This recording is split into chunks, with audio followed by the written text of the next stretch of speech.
People say you have to have a lot of passion for what you're doing, and it's totally true. And the reason is because it's so hard that if you don't, any rational person would give up. It's really hard, and you have to do it over a sustained period of time. So if you don't love it, if you're not having fun doing it, you don't really love it, you're going to give up. And that's what happens to most people, actually. If you really look at the ones that ended up, being successful, unquote, in the eyes of society, and the ones that didn't, oftentimes it's the ones that are successful loved what they did so they could persevere when it got really tough. And the ones that didn't love it quit because they're sane, right? Who would want to put up with this stuff if you don't love it? So it's a lot of hard work, and it's a lot of worrying constantly.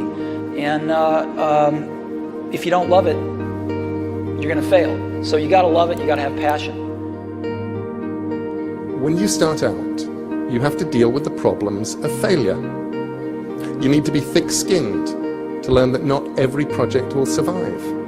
A freelance life, a life in the arts, is sometimes like putting messages in bottles on a desert island and hoping that someone will find one of your bottles and open it and read it and put something in a bottle that will wash its way back to you. Appreciation, or a commission, or money, or love.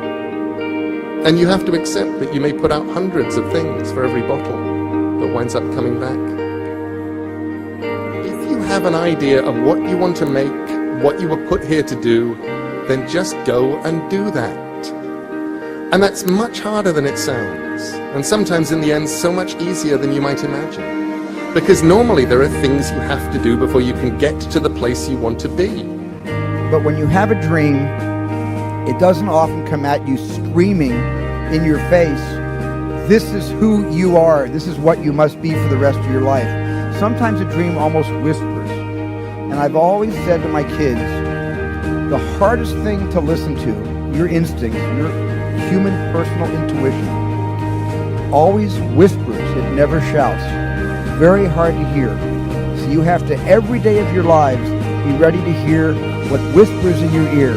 It very rarely shouts. You've got to find what you love. And that is as true for work as it is for your lovers. Your work is going to fill a large part of your life.